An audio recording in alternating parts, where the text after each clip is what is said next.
Magandang oras mga katiyats, mga kababayan. Meron tayong bigyan ng kahulugan ngayon. Ito yung isa sa mga treasure marker na marami rin ang nakakuha. Ito yung famous na 7KO, which is halos kapare-pareho lang ng 7KD. Mamaya atin liwanagin. Explain natin ang kunting pagkakaiba ng 7KD sa 7KO at 7K. Kasi ang tatlong yan ay halos magkapareho lang talaga. Okay, so 7KO, ito'y ah, mas madaling hanapin daw ang 7KO kaysa 7KD. Pero yung personal na nakita at napuntahan ko talaga na recovered treasure ay 7KD. Pero sa 7KO, meron din kwento ang ama ko dito kung paano nakuha ng mga treasure hunter noong 1980s ang 7KO. At 7K. So tatlong 7 ito, 7KO, 7KD at 7K. Okay, so ito atin muna sulyapan tong mga pag-style ng pagkasulat to. Itong isa dito, ito talaga yung ibig sabihin ay nasa tubig. Itong idinikit lang ang 7 sa K, yan kasi ay kanji ng water. Okay, so treasure in the water. Alright. So atin muna unahin to. Magandang pagkagawa ito. 7KO talaga. Magandang pagkasulat. Okay, so kakaibang 7KO ito kasi nasa tubig siya. Padala sa akin to noon, matagal na to. Na picture sa akin, na i-vlog ko na ito sa Golden Boy. Nilipat ko ngayon sa Surigao Sun kasi ang Golden Boy natin ay current events na yon ang content doon.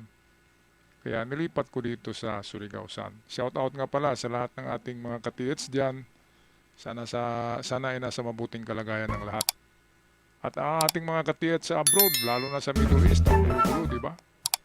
Nakakatakot dyan, kaya ingat lang kayo palagi. Huwag masyadong lumabas kung hindi talaga kailangan.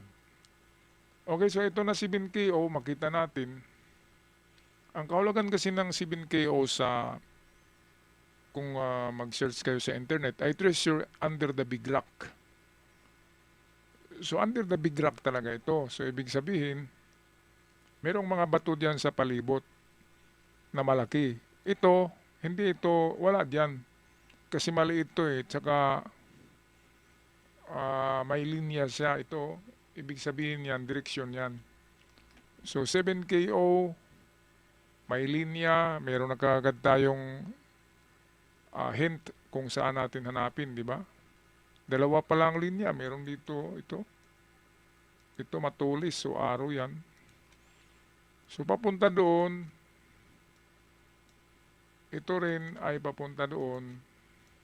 So pareho sila ng direksyon, parallel talaga oh. Tsaka ang bato ay hugis. May pagkapuso siya oh, nagaganon oh. So ang direksyon ay papuntang northeast. So northeast yan. Ngayon ang sabi kasi ay under the big rock ang 7KO. Pero merong nilagay dalawang ano dito. Itong isa ang talagang kasama to sa disenyo. Itong dito, hindi natin tiyak kung kasama yan. Pero itong isa, ito kasi ay malalim talaga oh. At may tool mark, so kasama yan. Pwedeng measurement yan o sukat.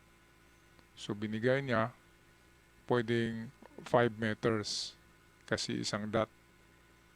Pwedeng 5 meters. Pero ang hanapin talaga ay bato. Punta tayo sa isang ilustrasyon ko ito. Sa 7KO. So halimbawa, nilagay ang 7KO dito. Tapos maliit ito na bato. Kasi ang kahulugan ng 7KO, treasure under the big rock. Ngayon kung katulad kanina, na maliit, ito, maliit na bato yan, wala dyan. Kaya hanapin natin ang mga nakapalibot katulad nito.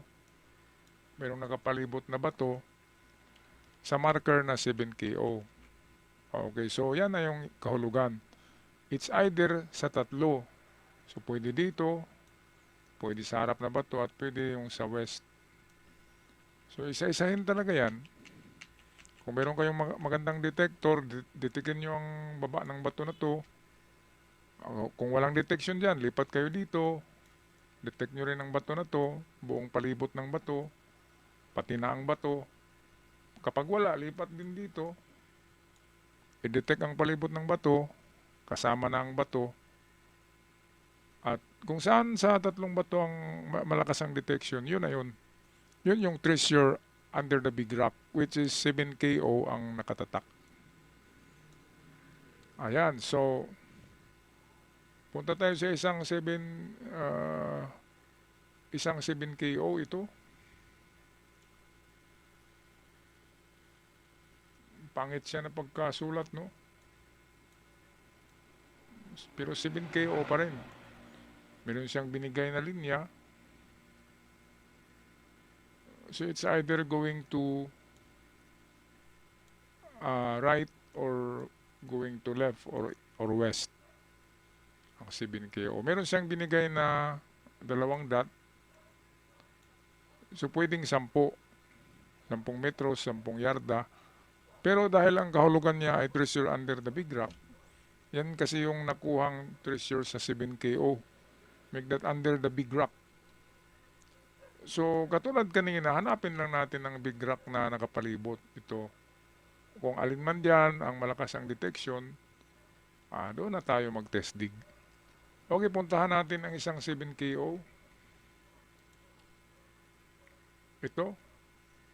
Ito kasi ay ano na to 7K lang to eh. Ito ay yan ay dot, hindi yan kasama sa hindi yan litra. Ito ay dot, so nagbibigay siya ng itong sukat. Malaki siya, na klaseng dot, 5 meters. Pero meron siyang sikreto dito. Ito arrowhead yan eh, arrowhead. At napansin nyo to, dinikit lang siya na V sa 7, di ba? Ibang klaseng 7K, 7, hindi naman 7KO, 7K lang talaga ito. Ang 7K, ayon sa mga nakakuha, ang 7K is treasure at the back of the rock. Ibig sabihin, kung ito yung bato, ang din nakalagay dyan ng 7K, okay, wala sa gilid, wala sa harapan, sa likod yan. Pero malaking bato yan ha. Ito kasi itong minarkahan nito, hindi ito malaking bato. So ibig sabihin, ito'y pointer lamang. So wala dito ang treasure kasi maliit yan eh. So ito nga ang sikreto dyan, no, ito. Ito yung arrowhead niya. At dito, ganun din. Letter B ang paggagawa, arrowhead din yan. So, ang direksyon niya ay papunta rito. Ngayon, kung merong bato, kasi ano to yung 7K, treasure at the back of the big rock. Big rock pa rin. Hanapin lang ang malaking bato sa malapit sa marker na ito. At most probably, ito yung tinuro niya na direksyon. So, hanapin lang dito, 5 to 10 meters. Pag merong malaking bato, naroon sa under sa malaking bato, ang item sa ganitong sign na 7K or 7KO. At kapag 7K lang ito, nasa likod ng malaking bato. So hanapin lang ang malaking bato na nasa palibot nito. At jackpot na yan. Okay, ngayon, punta tayo sa halimbawa. Ang nangyari ay wala talagang bato sa palibot ng 7KO. So walang bato. So burahin natin to, walang bato eh. So ito lang yung nangyari. So wala na to, burado na.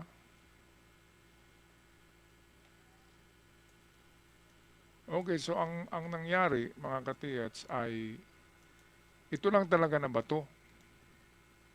Ang nakita nyo. Halimbawa, may nakita kayo na 7KO na ganito lang na bato. Ngayon, by definition, treasure under the big rock. Ay, walang big rock eh, kasi Wala. Walang bato na nakapalibot sa kanya, lupa lang. At nagsusulo siya. So, ibig sabihin, tingnan nyo kung malaki ang bato na to. At kapag kasing laki siya ng kalabaw, pwede na. So, treasure under the big rock. Huwag nang humanap ng bato sa palibot dahil wala nga. Kundi, dito na mismo sa under sa kanya ang hukay. 7KO. Ang pinakamaganda na 7KO ay ito. Kapag ganito ang pagkasulat ng 7KO, tapos nilagyan ng dot sa gitna, yan na yung klarong jackpot, mga kababayan. Yan ay treasure on the spot, and then treasure under the rock. So katulad nito, nag-iisang bato. So treasure under the rock, sa baba talaga niya, or treasure on the spot. Ngayon, ito atin i-analyze to bakit may dot na dalawa. Itong picture, ito isa, dalawa.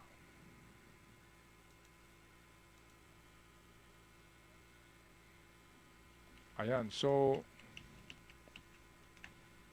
ito yung nagbibigay ng direksyon kung saan na side. Kahit sa 7K, nilagyan niya ng dot eh.